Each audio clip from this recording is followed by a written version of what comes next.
좋으신 하나님께서 여러분과 여러분의 가정에 함께 해주심으로 참으로 복된 가정이 되시기를 주님의 이름으로 축원드립니다. 우리 옆에 계신 분하고 인사 한번 합시다. 안녕하세요, 반갑습니다. 안녕하세요, 반갑습니다.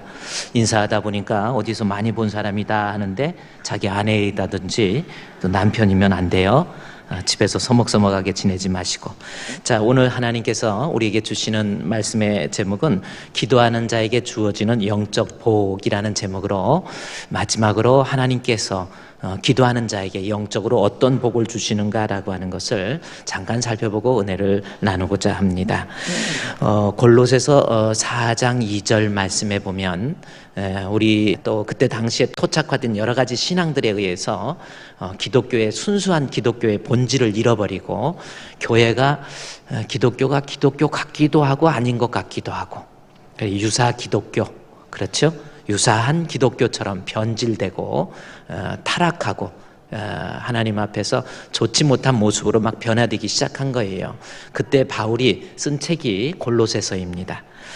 그런데 골로새서를 쓰면서 잘못된 신앙에 내 자신이 퇴색되지 않도록 조심해야 될 것을 이야기하면서 골로새서는 1장에서 4장까지 기록되어 있는데 마지막 4장에 가서 바울이 너희들이 신앙을 잘 지키고 믿음을 잘 지키기 위해서는 반드시 해야 될 일이 있는데 그것이 뭔가 하면서 바로 골로새서 4장 2절 말씀을 마지막 결론에서 이야기하고 있습니다. 영적으로 신앙 안에서 승리할 수 있는 사람, 그래요. 이 험한 세상에서 내가 믿음을 잘 지키고 정말 하나님 앞에서 정직한 믿음을 가지고 승리할 수 있는 그러한 사람이 되려면 바로 기도를 계속해야 된다, 그 말씀입니다. 기도하지 않으면 신앙 잘 지킬 수가 없고 하나님 앞에 영적으로 복을 받을 수 없다, 그 말씀이에요. 그래서 기도를 계속해야 그 골로새 교회에서 그렇게 타락한 본성을 가지고 있는 그러한 상황 속에서 유혹 속에서 신앙을 지키기 위해서는 기도를 계속하라, 그 말씀입니다. 여기서 기도를 계속하라고 할 때 계속한다라고 하는 그 단어, 그 단어의 뜻이 어떤 뜻이냐면 프로스카르테스텐스라고 하는 단어입니다. 헬라어의 프로스카르테스텐스라고 하는 단어는 하나님께 멈추지 않고 기도를 하는데 중요한 것은 그 동사의 태라고 하는 겁니다. 동사의 태가 뭐냐면 현재 미완료 능동태예요. 완료되지 않는 겁니다. 그래서 기도라고 하는 것을 바울이 너희들이 이 험한 세상에서 신앙 지키기 위해서는 기도를 계속 멈추지 말라라는 완료가 아니에요. 계속해서 기도하지 않으면 자기의 신앙을 바로 지킬 수 없고 믿음에서 떠날 수밖에 없게 된다라는 거죠. 그래서 기도를 계속하고 그 다음에 또 강조합니다. 감사함으로 깨어 있으라라는 겁니다. 깨어 있으라라고 하는 것이 그레고리 에테라는 단어인데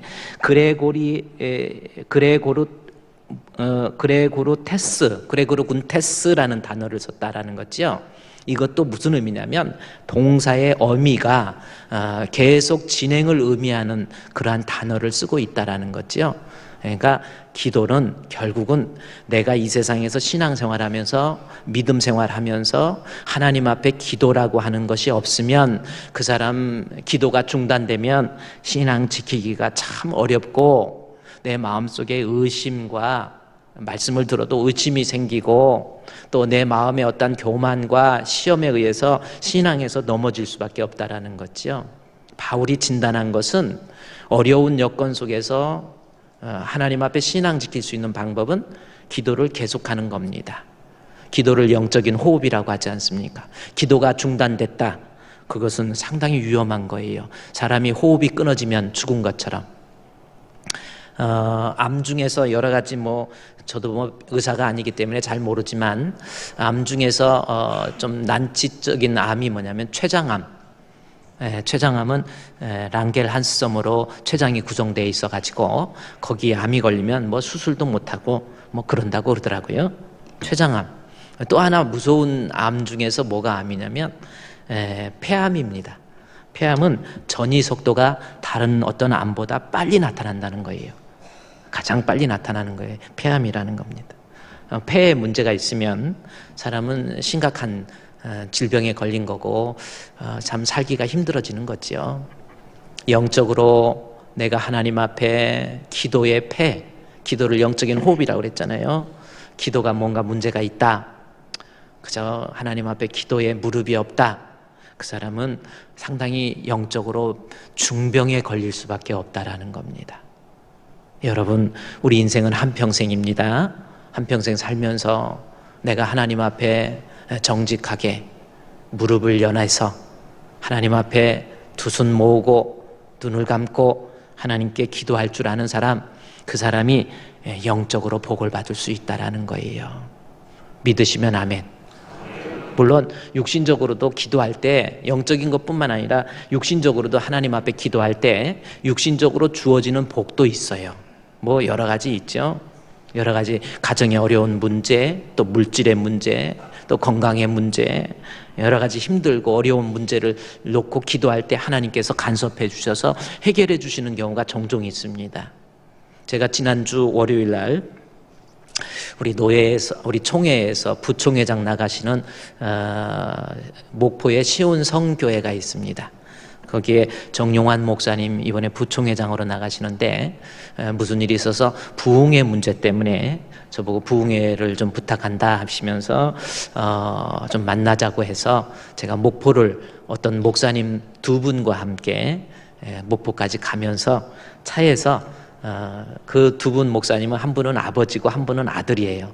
아버지와 아들이 두 분이 다 목사님이신데 그분 아들 목사님이 운전하고 아버지 목사님이 옆에 타고 제가 뒤에 타고 가면서 이런 이야기를 하세요.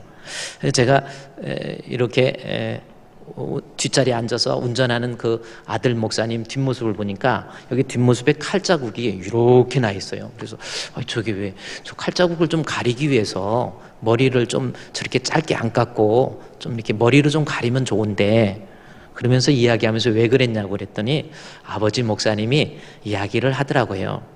이 아들 목사는 지금까지 3번 죽을래다 살았대요.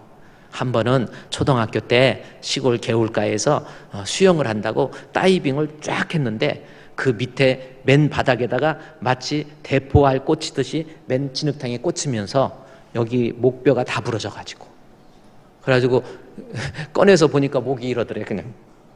그래가지고 그거 수술해가지고 해서 그래도 다행히 하나님이 또 살려주셔갖고 저렇게 살았다라는 거예요. 그래서 수술 자국이, 그래서 이게 목 디스크가, 목에 문제가 있으니까 그거를 막 잡아 빼는 그걸 이렇게 걸어 놔가지고 이걸 빼더래요. 그래도 안 되니까 나중에는 여기 뼈를 구멍을 뚫어갖고 거기에다가 끈을 끼워가지고 끈으로 잡아 당기는 거예요. 희한하게 그렇게 하는. 그래가지고 그게 빠져야 수술을 할 수 있다 해가지고, 그래서 수술해가지고 다행히 지금은 그래 목 디스크도 없이 그렇게 살았어. 그게 한 번 죽을래다 살았고, 그러면서 또 한 번은 태어날 때 죽을 뻔했대요. 왜 그랬는가 했더니 원래 인간이 살면서 3번은 죽을래다 산다고 그러던데 정확히 모르겠지만 두 번째 죽음은 뭐냐고 그랬더니 태어날 때 얘가 4kg가 넘어가지고 몸이 막 장군만 했다라는 거예요. 그러니까 태어나갖고 다른 애들은 태어나갖고 막 냥냥 하고 있는데 4kg 넘는 애들은 혼자 앉아있는 애들도 있잖아요. 근데 얘가 4kg가 넘는 애인데 그 사모님이 애를 낳는데 그때는 병원 돈도 없어서 병원도 못 가고 집에서 아기를 낳는데 아무리 힘을 줘도 아기가 안 나더래요. 우리 오르간 반주하시는 우리 집사님은 지난주에 아기 그냥 목사님 저 아기 낳았어요 그랬어요. 어떻게 해요? 그랬더니 3.8kg 낳았는데요 그냥 이렇게 하다가 그냥 나버렸어요 그러더라고요. 아유 축하한다고. 그래 지금 반주를 좀 한 달이나 2달 정도 쉬어야 될 것 같다고 그러면서 그러더라고요. 그런데 그 목사님 사모님이 아기를 낳는데 이거 완전히 난산인 거예요. 도저히 안 되는 거예요. 그러면서 옛날에는 아기 낳다가 죽는 사람이 많았대요. 그 목사님이 얘기를 해주시는 거야. 그래서 아기 낳을 때 신발을 이렇게 놓고 들어가는데 저 신발을 신을 수 있을까라는 그러한 생각도 많이 해요.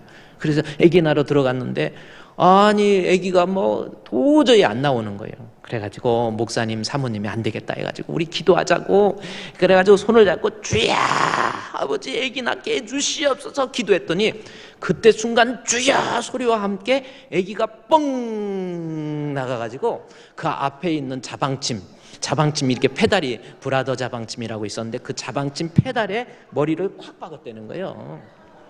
그래가지고 이 머리에 상처가 이렇게, 그 친구는 하여튼 머리로 박는 데는 뭐 있어.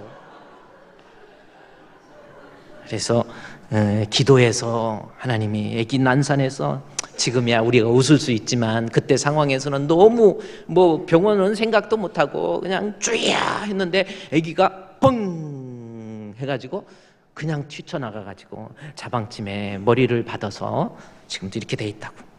그래 살았다고 하더라고요.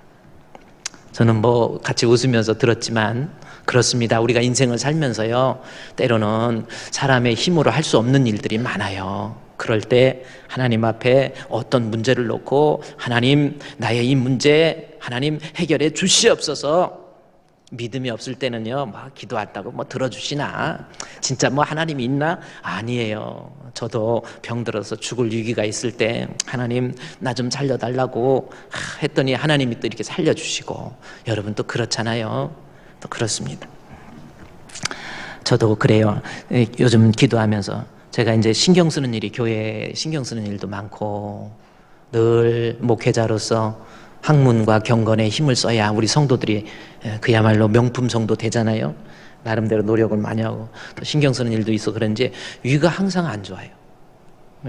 위 내시경 받은 지가 한 달밖에 안 됐는데, 지난번에 목포 갔다 와갖고 그 다음날 노예 모임이 있어 노예 갔다가 위가 안 좋아가지고 저기 홍대 입구 있는 쪽으로 우리 제가 아는 목사님 운전 좀 해주세요 하고 가가지고 내시경 검사를 다시 하자는 거예요. 내시경 검사를 다 하더니 위가 정말 많이 부었네요. 궤양이 심합니다. 그러면서 일단은 쉬시래. 그 양효섭 그 연세대학교 세브란스 병원 교수이시고요. 그분이 하시는 의사여가지고 청와대 대통령 주치의까지 하신 분이잖아요. 그러더니 그분이 제가 목사인 걸 압니다. 그래서 목사님 스트레스 받지 마시고 목사님 쉬세요. 쉬어야 됩니다. 어떻게 쉬어요? 그랬더니 새벽기도 쉬세요. 그러더라고요. 그리고 좀 설교도 좀 쉬세요. 그러더라고요. 그래서 듣고 이렇게 했는데, 그래서 참 위가 아파가지고 책을 보면서도 자다가도 일어나서 앉아가지고 위가 좀 아파가지고 힘도 하나도 없고 밥맛이 없으니까 저는 하나님 앞에 이렇게 앉아서요, 자다가 앉아서 기도해요. 손을 얹고 어저께 새벽에도 4시쯤에 앉아갖고 하나님 나 위 아파요. 하나님 우리 주님이 나 좀 편하게 좀 해주세요. 그냥 어린애처럼 기도하는 거예요. 그러면 하나님께서는요 분명히 이 방법 저 방법 이 사람 저 사람을 통해서 은혜 주시고 역사해 주셔서 육신적으로 내가 하나님 앞에 망하지 않도록 하나님 만들어 줄 줄로 믿습니다. 그래요. 기도라고 하는 것이 육신적인 문제를 해결해 주시는 어떤 해결의 통로가 될 뿐만 아니라, 기도라고 하는 것은 영적인 문제에 있어서 하나님께서 내려주시는 복이 있다라는 거예요. 지금 그것을 공부하고 있습니다. 그렇다고 한다면 기도할 때 주어지는 영적인 복 3가지를 우리가 지금 공부하고 있는데, 내가 하나님 앞에 기도할 때 주어지는 영적인 복이 있어요. 혹시 기억하십니까? 내가 하나님 앞에 영적인 문제를 놓고 기도하면 기도할 때 주어지는 영적인 복 3가지. 첫째가 하나님 앞에 죄를 이길 수 있다. 기도할 때 주어지는 영적인 복. 2번째, 시험에 들지 않을 수가 있다. 그랬죠? 이제 나왔어요. 기도할 때 주어지는 영적인 복. 죄를 이길 수 있습니다. 기도 안 하니까 자꾸 죄 짓는 거예요. 또 하나, 기도할 때 주어지는 복. 시험에서 이깁니다. 여러분 신앙생활하면서 얼마나 많은 시험이 있는 줄 아세요? 아무런 시험도 없다. 그거 잘하는 거 아니에요. 때로는 아픔도 있고 유혹도 있고 핍박도 있고 환난도 있고 마음 아픈 사연도 있고, 이게 다 시험이에요. 왜 그렇습니까? 기도 안 하니까 그렇습니다. 기도 안 하니까 시험에서 지는 거예요. 기도하면 시험에 들었다가도 다시 살아나요. 마지막으로 기도할 때 주어지는 영적인 복이 뭐냐? 영적으로 내가 성장하게 돼. 내 신앙이, 기도하는 자의 신앙은 점점 자라나요. 기도 안 하니까 1년 전이나 2년 전이나 10년 전이나 아니 어렸을 때부터 모태신앙 그랬는데 기도가 없으니까 그 신앙이 자라나지를 못하는 거예요. 영적으로 성장하지를 못하는 거예요. 정말 겸손한 마음 가지고 하나님 앞에 나와서 내가 하나님 앞에 기도할 줄 안다. 그 사람의 신앙은 반드시 성장합니다. 기도 안 하면 신앙에서 성장하지 않아요. 믿음에서 자라나지 않습니다. 오히려 기도 안 하고 세월 연륜만 쌓이면 직분은 커질지 몰라도 연륜이 쌓임과 함께 시험거리만 더 커지고 결국은 나중에 마귀에게 넘어가 버리는 거예요. 기도하면 영적으로 성장하는 것. 오늘 성경의 말씀에 이 세 번째 내용, 기도할 때 영적으로 성장하는지 아닌지 한번 성경을 보자는 겁니다. 오늘 본문 사도행전 2장 말씀을 여러분이 성경을 한번 보십시오. 사도행전 2장 말씀에 보니까 오순절 날이 이미 이르매라는 겁니다. 이스라엘 백성에게 있어 오순절이라고 하는 것은 유월절과 함께 50일째 다는 날이 오순절이에요. 그래서 오순절을 맞이하면 밀과 보리를 하나님께 드리면서 우리를 구원해 주신 하나님 감사합니다. 애굽에서 출애굽시켜 주신 하나님 감사합니다. 구원의 은혜에 감격하면서 하나님 앞에 제사를 드리는 것이 6월 오순절입니다. 그런데 오순절이라고 하는 것이 이제 신구약 중간사를 넘어가고 신약 시대 때 다시 말해서 기독교 발생 초기에는 오순절의 의미가 조금씩 다른 모습으로 절기로 지켜지고 있어요. 그것이 뭐였냐면 하나님께서 우리에게 주신 계명, 하나님께서 우리에게 주신 말씀, 그 말씀을 생각하면서 내가 하나님께서 나에게 내가 주신 말씀대로 살고 있는지 이런 것들을 점검하는 날로서 오순절이 바뀌어지고 있었다라는 거죠. 그게 1세기 초입니다. 이게 왜 그러느냐면 이스라엘 백성이 출애굽했죠. 애굽에서 출애굽해서 하루 이틀 사흘 쭉 가다가 50일째 되는 날 모세가 시내산에서 여호와 하나님으로부터 계명 말씀을 받은 날이 바로 50일째 되는 날이에요. 그래서 출애굽해서 6월절을 지나서 오순절을 이제부터는 기독교 발생 초기 1세기 초니까요. 그때는 이제 사람들이 오순절을 맞이하면 하나님 주신 계명, 하나님이 주신 말씀, 내가 주님이 주신 말씀대로 과연 합당하게 살아가고 있는지 이런 것들을 점검하면서 하나님 앞에 좀 더 가까이 나가는 날이 바로 오순절이었다라는 겁니다. 그런데 지금 본문에 등장하고 있는 사도행전 2장 1절에서 오순절 날에는요, 그때 유대인들은 예루살렘에 다 모이는 거예요. 모여서 그 절기, 하나님이 주신 말씀의 절기를 생각하면서 유대인들이 지키고 있었는데 2장 1절 말씀에 오순절 날이 이미 이름에 그들이 다 같이 한 곳에 모였다라고 하는, 여기에서 그들은 유대인들 전체를 얘기하는 것이 아니라 유대인들 중에서 예수 그리스도의 부활을 목격하고 예수 그리스도가 분명한 하나님의 아들이신 것, 우리의 구세주인 것을 깨달은 발견한 사람들이 사도행전 1장 14절에 마가의 다락방에 모여서 하나님 앞에 기도한 사람들입니다. 그래서 1절에 오순절 날에 이스라엘 백성들 중에서 예수 그리스도를 부활하신 예수님을 믿고 체험한 사람들이 모여서 무엇을 했는가 봤더니 다 같이 한 곳에 모였더니 어떤 일이 있었어요. 모여서 뭐 했냐면 2장 14절에 나온 것처럼 하나님께 기도한 거예요. 이들이 초대교회 구성할 당시에 모여서 뭐 했겠어요? 고수톱을 쳤겠습니까? 모여서 하나님께 기도한 거예요. 기도했더니 갑자기 나타나는 현상이 있었습니다. 그것이 2장 1절부터 보니까 호련히 하늘로부터 급하고 강한 바람 같은 소리, 그리고 3절에 마치 불의 혀처럼 갈라지는 것들, 그리고 4절 말씀에 다른 언어로 말하기를 시작하니라 라는 말씀이 있어요. 이 말씀을 통해서 성령의 충만함을 받았다. 기도했더니 성령의 충만함이 임했다라는 거지요. 그런데 성령이 임했다라고 하는 표현을 무엇으로 표현하고 있냐면 세 가지. 2장 1절에 바람, 2절에 바람 같은 해서 바람입니다. 두 번째 2장 3절에 불의 혀 해서 불이라는 말이 나온 거요. 2장 4절 말씀에는 다른 언어, 방언이라고 하는 것이 나옵니다. 지금 우리가 시대가 흘러서 그렇지 이때 당시의 유대인들은 구약의 문화에 구약적인 세계관을 가지고 있었기 때문에 그들이 여기 바람, 불, 방언, 이것은 하나님께서 그의 백성들에게 임재하시는 하나님의 현현, 신이 나타나는, 하나님이 나타날 때의 모습을 은유적으로 표현할 때 바람이다, 혹은 불이다, 혹은 다른 언어, 이런 말로서 나타나는 거예요. 그래서 성령의 임함을 이렇게 하나님의 임재로 표현한 것은 성령이라고 하는 것이 바로 하나님이시다라는 것을 우리에게 표현해 주고 있는 겁니다.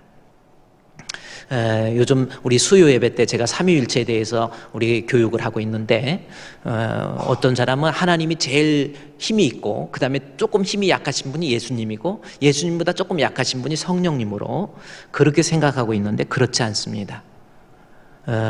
우리 하나님의 신 위에는 세 위격이 계시는데, 곧 성부와 성자와 성령 세 위격이 계신데, 이 세 위격에는 그 본질에 있어서 동일하시고 그 다음에 영광과 권능에 있어서도 동일하십니다. 그러니까 이게 무슨 말이냐면, 성부, 성자, 성령이 그 영광과 권능에 있어서, 본질에 있어서 한 하나님이세요. 그래서 여기 성령이 곧 우리가 생각하는 것처럼 급이 낮거나 그런 거 아닙니다. 뭐 어쨌든 그것은 삼위일체에서 다른 문제고, 문제는 하나님 백성들 120명의 문도가 하나님 앞에 모여서 기도했더니 하나님께서 성령의 충만함을 주셨다라는 거지요. 자, 기도할 때 주어지는 영적인 복이, 그래서 성령 충만하니까 나타나는 현상이 뭔지 보십시오. 기도할 때 하나님이 성령을 주시고 성령을 받게 되니까, 우리가 지난주에 공부했던 사도행전 2장에 가보세요. 2장 41절 말씀. 자, 분명한 사실입니다. 역사적으로 초대교회에서 일어났던 일이에요. 하나님 앞에 기도했더니 하나님이 성령을 주시고 성령을 받게 되니까 41절 말씀에 그 말을 받는 사람은 세례를 받음에 신도의 수가 3,000이나 더했다. 여기서 보세요. 그러니까 기도하면 어떤 현상? 나도 신도됩니다. 여기서 세례라고 하는 것은 물세례를 의미하는 것이 아니고 성령에 의한, 예수를 주로 고백하는 그러한 믿음에 대한 외적인 표시라고 그랬죠. 그래서 신도가 되는 거예요. 교회 다니면서 믿음이 없던 사람, 그래요. 교회는 다니지만 말씀을 들어도 자꾸 의심하고 뭔가 하나님 앞에 뜨거운 확고한 믿음이 없는 사람, 이런 사람도 하나님 앞에 기도하면, 주여 하나님, 좀 낮아져서 하나님 앞에 기도하면 그 사람의 마음속에 성령이 임하기 시작하고, 성령은 나로 하여금 우리 예수께로 인도하고 예수 믿는 믿음의 사람이 되도록 만들어주세요. 목사님, 우리 남편은 왜 이렇게 교회는 다니는데 믿음이 없지요? 기도 안 해서 그럽니다. 내 마음속에 기도라고 하는 것을 아직 안 해요. 하나님 앞에 기도하면 하나님이 성령을 주시고, 베드로와 같은 사람들이 말씀을 할 때도 은혜가 막 되는 거예요. 말씀이 막 귀에 들리기 시작하는 거예요. 성령 받은 사람은 예배 시간에 잘 졸지도 않아요. 이렇게 설교할 때 이렇게 보면 성가대에서 대놓고 조는 사람들도 있고 막 그런 사람들이 있지만은, 이렇게 그렇다고 성가대 보지 말고 당신이나 생각하세요. 기도할 때, 예배 드릴 때 자꾸 졸리고 힘들고, 여러분 한번 생각해 보세요. 하나님, 주 예수여 성령을 부어달라고, 주 예수여 임하시사, 그런 찬송처럼 가물어 메마른 땅에 성령 좀 부어달라고 기도하고요. 그러면 말씀 들을 때 하나님 말씀이 그냥 막 들려오는 거예요. 베드로 설교하니까 아멘 아멘 하면서 말씀 듣고 믿음이 생기잖아요. 그렇죠? 두 번째, 이제 보세요. 믿음이 영적으로 성장하는 모습 보세요. 기도할 때 주어지는 복, 성령이 임하니까. 그 다음에 41절 우리가 공부했고 42절 한번 같이 읽을까요? 시작.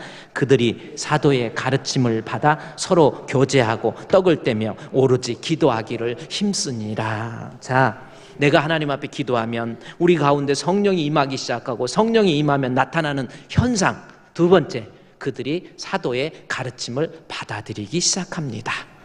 자, 여기에서 그들이 사도의 가르침을 받는다, 이게 무슨 뜻이냐면, 보세요. 사도 가르침을 받아요. 사도들은 주의 종입니다. 주의 종의 가르침을 받기 시작한다, 그거예요.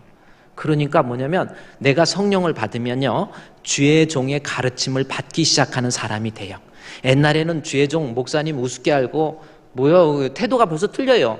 그러나 하나님 앞에 기도해서 내 안에 성령이 계시면 주의 종의 가르침을 받아들이기 시작한다라는 겁니다. 자, 여기에서 주의 종의 가르침이라고 하는 것이 과연 그럼 무엇인지를 생각해 봅시다. 주의 종의 가르침, 그것은 이 본문을 헬라어 원문으로 보면요, 그들이 사도의 가르침 할 때 사도라고 하는 것이 헬라어로 아포스톨로스라고 하는 단어입니다. 아포스톨로스, 오스가 마지막에 붙으면 그것이 남성 1인칭 주격을 얘기해요. 그런데 헬라어 원문에서 본문에서는 사도라고 하는 단어를 아포스톨로이 해가지고 복수형을 쓰고 있어요. 복수 1인칭 주격을 쓰고 있다라는 겁니다. 그럼 뭐예요? 사도가 한 사람이 아니고 여러 사도라고 하는 겁니다. 그런데 사도는 복수형으로 썼지만 가르침이라고 하는 단어는 또 단수형을 썼어요. 그것은 무슨 말씀이냐면, 가르침이라고 하는 것은 그 근거에, 사도들이 가르치는 근거는 한 가지라고 하는 겁니다. 뭐예요? 하나님 말씀을 통한 내 자신의 신앙을 위한 신앙교육이라는 거예요. 다른 것 교육이 아니라 하나님 말씀을 통해서 내 자신을 신앙으로 교육하는 교육, 그것이 사도들의 가르침입니다.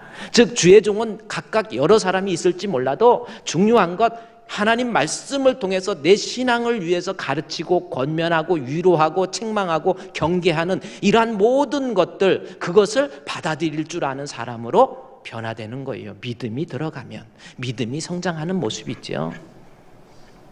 여러분 어떻습니까? 아까 제가 얘기했듯이 신앙이 안 들어가면요, 주의 종 우습게 알아요. 제가 그렇다고 여기서 목사님 잘 무섭게 안 우습게 알아, 이런 뜻이 아닙니다.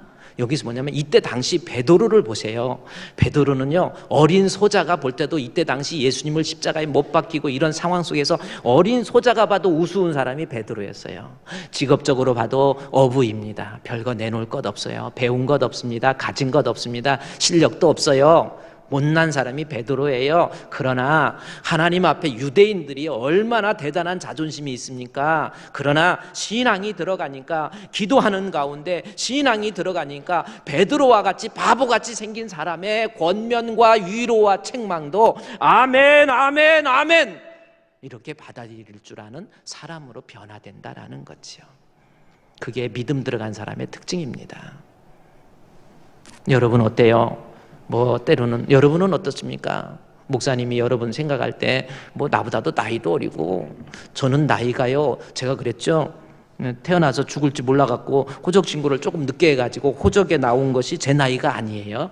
정확한 나이가 아닙니다. 그래서 저는 혹시 70 넘었는지도 몰라요. 그러니까 목사님 나이 생각하지 말라는 거예요. 하나님 말씀을 근거해서 나를 신앙으로 인도하기 위해서 가르치시는 우리 목사님의 말씀, 권면, 위로, 책망이라고 한다면 아멘, 예 알겠습니다, 예 알겠습니다, 그것을 사도들의 가르침을 받아들일 줄 아는 것, 그게 기도하는 자에게 주어지는 믿음의 충만한 모습이에요.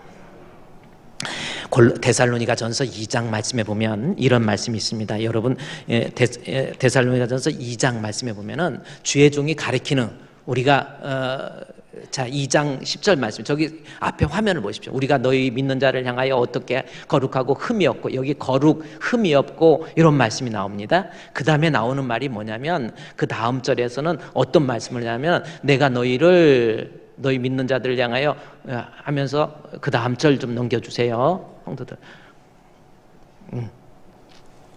안 넘겨주려고 지금 마음 데살로니가전서 2장, 자 여러분 보세요. 데살로니가전서 2장에 있는 말씀에 너희도 아는 바와 같이 각 사람이, 그 다음에 나와 너희도 아는 바와 같이 우리가 너희 각 사람에게, 아버지가 자녀에게 하듯 권면 나오죠.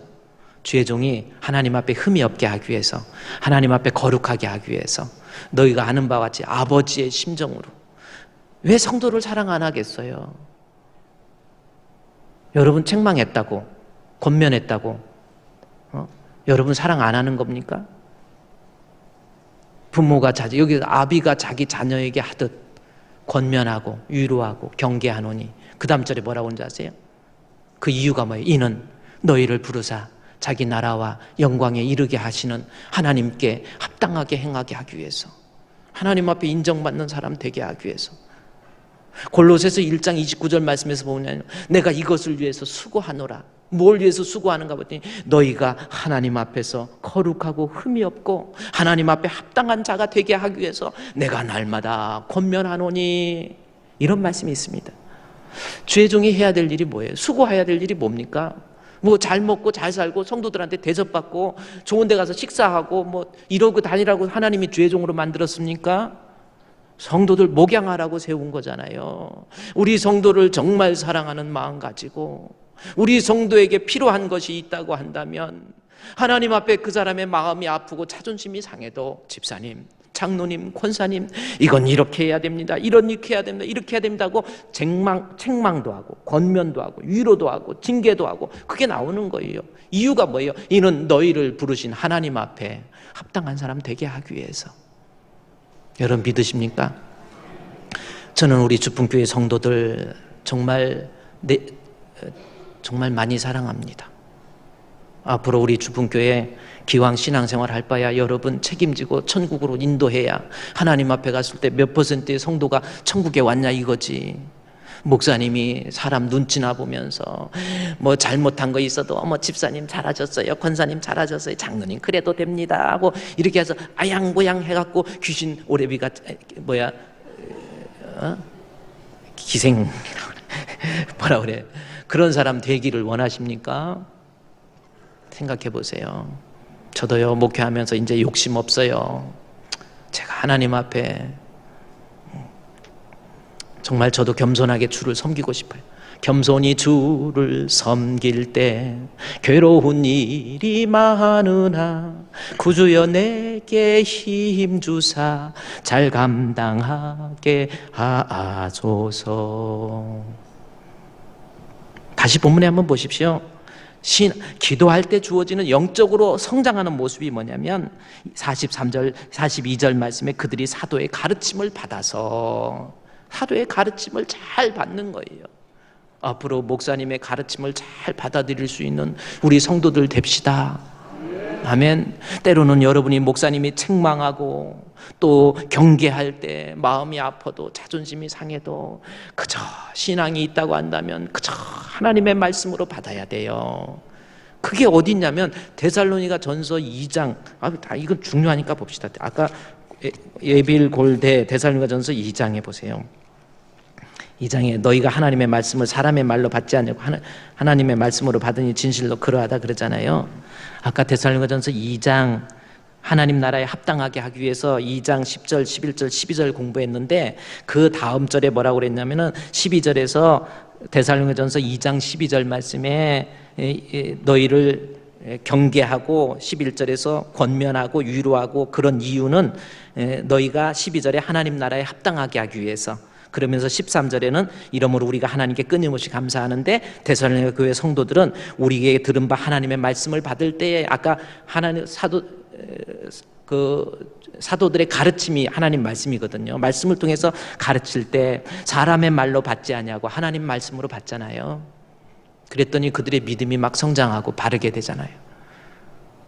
앞으로 목사님 여러분, 사랑하는 우리 주풍교회 성도 여러분, 영적인 것 목사님한테 맡기고 목사님이 권면하고 위로하고 책망하고 경계할 때 그 말씀을 하나님 말씀으로 받아들일 수 있는 우리 성도님들이 되시기를 주의 이름으로 축원드립니다. 하나님 말씀으로 받아들여야 돼요. 그 다음에 또 하나, 믿음이 영적으로 성장하는 모습이 뭔가 42절 말씀에 사도들의 가르침을 받고 그 다음에 서로 교제하고 떡을 뗐다라는 거지요. 여기서 교제, 이제 하나님 앞에 기도해서 믿음이 영적으로 성장하는 사람의 특징은요, 사도들의 가르침을 받아들일 뿐만 아니라 이제는 교제를 할 줄 알아요. 교제. 이 교제라고 하는 것이 헬라어로 코이노니아라는 단어입니다. 이 코이노니아라고 하는 것, 이 교제는 뭐냐면 그냥 무슨 남녀 간에 교제하고 만나고 친구들 간에 만나고 그런 교제가 아니에요. 여기서 코이노니아라고 하는 이 교제는 어떤 교제를 의미하느냐면, 여기서의 교제라고 하는 것은 예수 그리스도의 희생을 근거로 한, 코이노니아, 예수 그리스도의 희생을 근거로 한, 하나님 앞에서 예수 그리스도의 희생, 십자가에 못 박혀 죽으시기까지 우리를 사랑해 주신 주님의 은혜, 그 은혜에 감격하면서 그 은혜와 사랑을 나누는 모임이 코이노니아예요. 예. 이제 나왔네. 이 코이노니아라는 겁니다. 헬라어로 그렇게 기록되어 있어요. 이 코이노니아, 교제라는 겁니다. 그러니까 이 교제는 다른 교제가 아니고 신앙적으로 그리스도의 사랑과 은혜를 같이 나누는 거예요. 모여서. 그래서 모여서 같이 성도들과 함께. 근데 모여서 교제할 때 그냥 맨입으로 교제하면 사람이 교제가 잘 안 되니까 거기에 뭘 좀 먹었어요? 네, 커피를 한 잔 마셨죠. 거기 보니까 42절에 그들이 사도의 가르침을 받아 교제하고 떡을 뗐다라는 말 있잖아요. 떡. 그러니까 뭔가 먹으면서 커피도 마시면서 성도들과의 이 교제의 모임에 잘 참석하는 거예요. 남전도회에도 가입하고 그리스도의 사랑을 나누는 남전도회 모임에도 뭐 쑥스러워서 내가 그런 데 가서 뭐해요 이러지 마시고, 내가 신앙이 성장하면 그 모습이 자꾸 예수 믿는 사람들끼리 만나서 교제하고 거기에서 사랑을 나누고, 그래서 남전도회에도 가입하고 또 여전도회에도 같이 참석해서 같이 교제하고 뭐 이런 모습입니다. 그러나 모여서 남의 말 나쁘게 얘기한다든지 그런 모임이 아니에요. 여러분의 모임은 어떻습니까? 한번 생각해. 내 신앙이 지금 자라나기 위해서는요, 그러한 교제의 모임에도 열심으로 참석하는 거예요. 한번 그렇게 해보세요. 쑥스러워도. 내 체면 생각하지 마세요. 요즘에는 대단한 사람들 많습니다. 공부 많이 한 사람들도 많고요. 다 웬만하면 박사 제가 그랬잖아요. 부동산도 박사 부동산도 있는데 다 대학 나왔어요. 다 노인 대학 들어가고 대학 아닌 사람이 어디 있어요. 그러니까 좀 배웠다고 실력 있다고 자랑하지 말고 그냥 낮아져서 같이 그리스도의 사랑을 나눌 수 있는 이 모임이 반드시 필요하다라는 거예요. 그게 바로 교제하는 모임입니다. 마지막 하나만 더 봅시다. 43절에 신앙이 기도하면서 좋아지면 43절에 사람마다 두려워하는데 사도들을 말미암아 기사와 표적이 많이 나타난다라는 말씀입니다. 여기 사람마다 두려워한다라는 말씀이 있어요. 두려워한다. 사람마다 두려워한다. 이것은 뭐냐면 어떤 테러에 의한 공포스러움을 얘기하는 것이 아니고, 내가 하나님을 너무 사랑한 나머지 주님 뜻대로 말씀대로 살지 못하면 어떻게 할까, 그런 하나님에 대한 경외심이 생기는 거예요. 믿음이 뜨거워지면 하나님에 대한 경외심, 이것이 생기는 거예요. 내가 혹시 죄 지면 어떡하지? 이거 하나님이 기뻐하는 거 아닐 텐데, 하나님 앞에 죄에 대한 두려움도 있고요. 이런 마음이 믿음이 좋은 사람이 하나님에 대한 두려운 마음, 죄를 두려워할 줄 알아. 예배 자꾸 빠지면 안 되는데, 하나님 앞에 내가 이러면 안 되는데, 내가 이렇게 살다가 지옥 가면 안 되는데, 그런 두려움도 있어요. 천국과 지옥에 대한 그러한 확신도 가지게 되고. 여러분 그렇습니다. 내가 이렇게 술 먹고 담배 피우면 안 되는데, 이것도요, 신앙이 들어가면은 자연스럽게. 제가 어제 결혼식이 있어가지고 우리 장로님, 실명을 거론해도 괜찮아요. 우리 경찰서장 장로님이었던 우리 김종섭 장로님이 있잖아요.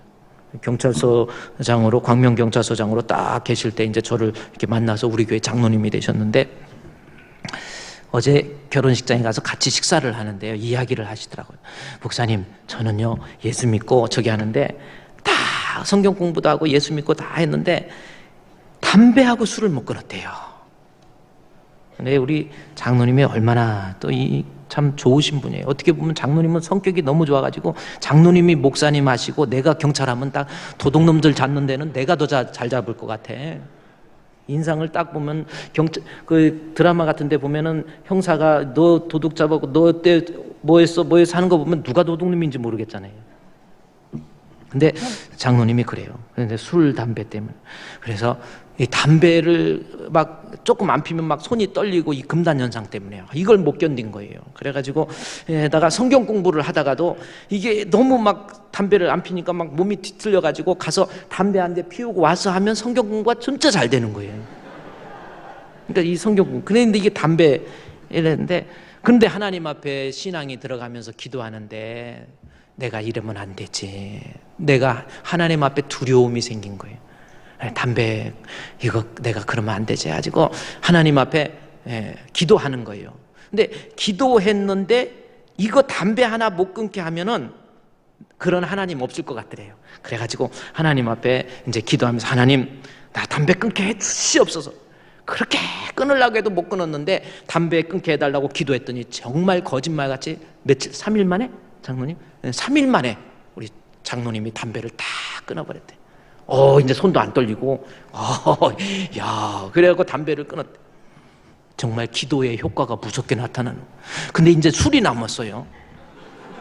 술을 놓고 기도하려니까 기도를 못 하겠더래.